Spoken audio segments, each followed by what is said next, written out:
ಎಲ್ರಿಗೂ ನಮಸ್ಕಾರ. ನೀವು ನೋಡ್ತಾ ಇದ್ದೀರಾ ಟಿವಿ ವಿಕ್ರಮ. ನಾನು ಮುಮ್ತಾಜ್ ಅಬ್ದುಲ್ ನೆಲೆಡ್ಕ. ವೀಕ್ಷಕರೇ, ಸುಮಾರು 2 ತಿಂಗಳ ಹಿಂದೆ ರಾಹುಲ್ ಇಟಲಿ ಕೊಲಂಬಿಯಾ ಪ್ರವಾಸಕ್ಕೆ ಹೋಗಿರುತ್ತಾರೆ. ಅಲ್ಲಿ ಒಂದು ಬಹಳ ವಿಚಿತ್ರವಾದಂತಹ ಒಂದು ಘಟನೆ ನಡೆಯುತ್ತೆ. ಒಂದು ವಿಚಿತ್ರ ಪರಿಸ್ಥಿತಿ ಕೂಡ ನಿರ್ಮಾಣ ಆಗತ್ತೆ. ಏನು? ರಾಹುಲ್ ಇಟಲಿ ಕೊಲಂಬಿಯಾದ ಅಧ್ಯಕ್ಷರಾದಂತಹ ಗುಸ್ತಾವೋ ಪೆಟ್ರೋ ಇವರನ್ನ ಭೇಟಿ ಮಾಡಬೇಕಾಗಿತ್ತು. ಈ ಭೇಟಿಗೋಸ್ಕರ ರಾಹುಲ್ ತಂಡ ಪದೇ ಪದೇ ಪತ್ರಗಳನ್ನ ಬರೆದು ಅವರನ್ನ ಕಾಂಟ್ಯಾಕ್ಟ್ ಮಾಡೋದಕ್ಕೆ ಕೂಡ ಟ್ರೈ ಮಾಡ್ತಾ ಇತ್ತು. ಆದ್ರೆ ಗುಸ್ತಾವೋ ಪೆಟ್ರೋ ಅಪಾಯಿಂಟ್ಮೆಂಟ್ ಕೊಡ್ಲೇ ಇಲ್ಲ. ಕೊನೆಗೆ ರಾಹುಲ್ ಇಟಲಿಯನ್ನ ಕೊಲಂಬಿಯಾದಲ್ಲಿ ಅವರು ಭೇಟಿ ಮಾಡೋದಕ್ಕೆ ಒಪ್ಪೋದು ಇಲ್ಲ. ಆದ್ರೂ ರಾಹುಲ್ ಇಟಲಿ ಭಾರತದಲ್ಲಿ ನಾನು ಕೊಲಂಬಿಯಾದಲ್ಲಿನ ರಾಷ್ಟ್ರಾಧ್ಯಕ್ಷರನ್ನ ಭೇಟಿ ಮಾಡ್ತೀನಿ ಅಂತ ಹೇಳ್ಕೊಂಡಿದ್ರಲ್ವಾ.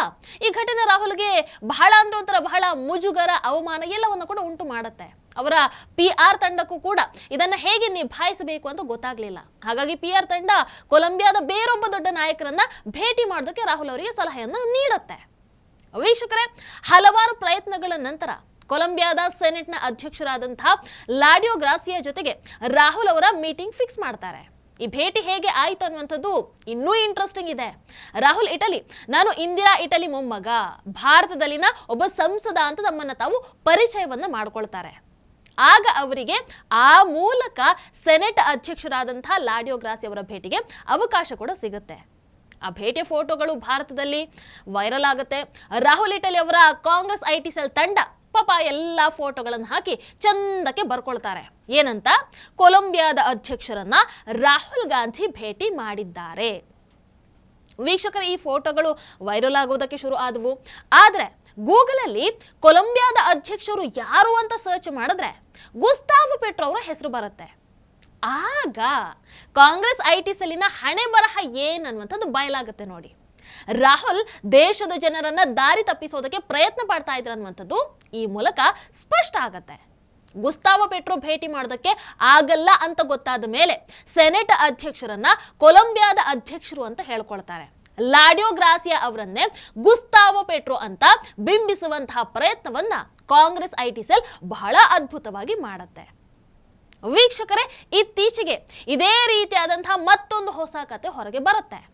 ಈ ಬಾರಿ ಅವರು ಕೊಲಂಬಿಯಾವನ್ನ ಬಿಟ್ಟು ಅರ್ಜೆಂಟೀನಾದ್ರಿತ ವಿಶ್ವದ ಪ್ರಸಿದ್ಧ ಫುಟ್ಬಾಲ್ ಆಟಗಾರ ಮೆಸ್ಸಿಯ ಮುಂದೆ ಒಂದು ದೊಡ್ಡ ಸುಳ್ಳು ಹೇಳ್ತಾರೆ. ಅವರು ಮೆಸ್ಸಿಯ ತಂಡದ ಜೊತೆಗೆ ಹೇಳಿದಂತಹ ಆ ಒಂದು ಸುಳ್ಳು ಈಗ ಕ್ಯಾಮೆರಾ ಮುಂದೆ ಬಯಲಾಗಬಿಟ್ಟಿದೆ.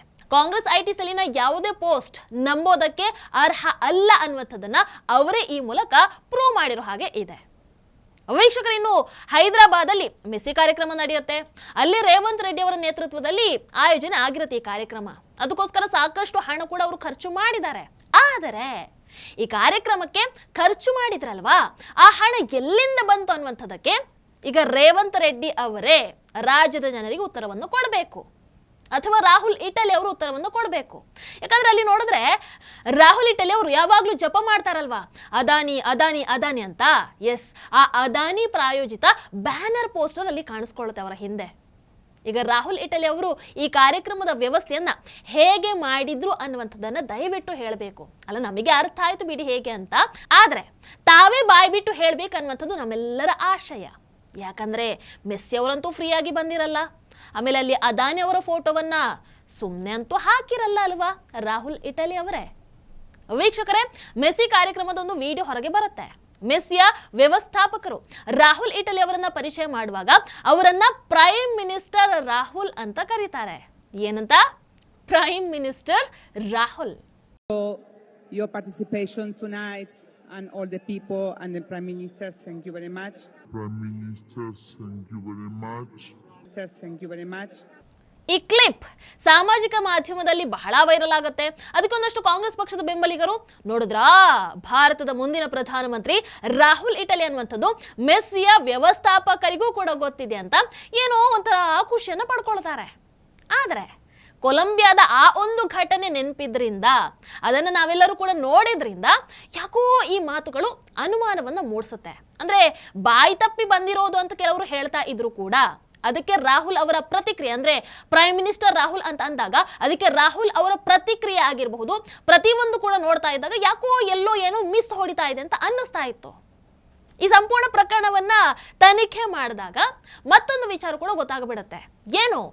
ವಿದೇಶದಿಂದ ಯಾರಾದರೂ ಕಾರ್ಯಕ್ರಮಕ್ಕೆ ಬಂದಾಗ ಕಾರ್ಯಕ್ರಮದ ಆಯೋಜಕರಿಂದ ವಿವರವಾದಂಥ ಒಂದು ಪಟ್ಟಿ ಹೋಗುತ್ತೆ. ಅಂದ್ರೆ ಅದರಲ್ಲಿ ಯಾರನ್ನ ಏನಂತ ಕರಿಬೇಕು, ಅವರ ಹುದ್ದೆ ಏನು ಅಂತ ಹೇಳಬೇಕು, ಇವೆಲ್ಲವನ್ನ ಅಲ್ಲಿ ಮೆನ್ಷನ್ ಮಾಡಿರ್ತಾರೆ. ಈ ಪಟ್ಟಿಯನ್ನ ರಾಹುಲ್ ಇಟಲಿ ತಂಡ ಮೆಸ್ಸಿಯ ವ್ಯವಸ್ಥಾಪಕರಿಗೆ ಫಿಲ್ ಮಾಡಿ ಕಳುಹಿಸಿರುತ್ತೆ. ಅಂದ್ರೆ ಕಾಂಗ್ರೆಸ್ ಪಕ್ಷ ಮೆಸ್ಸಿಯ ತಂಡದ ಜೊತೆಗೆ ಈ ಒಂದು ಕುತಂತ್ರದ ಆಟವನ್ನ ಆಡಿ ಅವರ ಮೂಲಕ ರಾಹುಲ್ ಇಟಲಿ ನಿಜ ಜೀವನದಲ್ಲಂತೂ ಪ್ರಧಾನಿ ಆಗೋದಕ್ಕೆ ಆಗಲ್ಲ, ಅದೊಂದು ಕನಸಿನ ಮಾತು. ಹಾಗಾಗಿ ಈ ರೀತಿಯಾದ್ರೂ ಭಾರತದ ಪ್ರಧಾನಮಂತ್ರಿ ಅಂತ ಹೇಳಿಸೋ ಮೂಲಕ ವಂಚಿಸಿದ್ಯಾ ಅನ್ನುವಂತಹ ಚರ್ಚೆಗಳು ಈಗ ಆಗ್ತಾ ಇದೆ.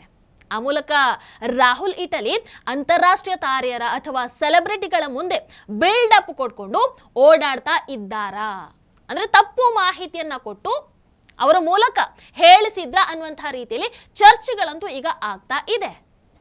ನಿಮಗೇನನ್ಸುತ್ತೆ? ಅವರೇ ಹೇಳಿಸಿರಬಹುದಾ ಅಥವಾ ಇದು ಬೈ ಮಿಸ್ಟೇಕು, ಬಾಯಿ ತಪ್ಪಿ ಬಂದಿದ್ದ? ನಿಮಗೇನನ್ಸುತ್ತೆ? ಕಮೆಂಟ್ ಮಾಡಿ ತಿಳಿಸಿ.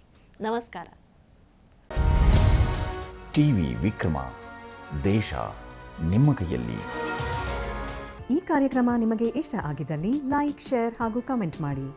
ಟಿವಿ ವಿಕ್ರಮದ ಕಾರ್ಯಕ್ರಮಗಳನ್ನು ನಿರಂತರವಾಗಿ ವೀಕ್ಷಿಸಲು ಸಬ್ಸ್ಕ್ರೈಬ್ ಮಾಡಿ, ಬೆಲ್ ಐಕನ್ ಒತ್ತಿ.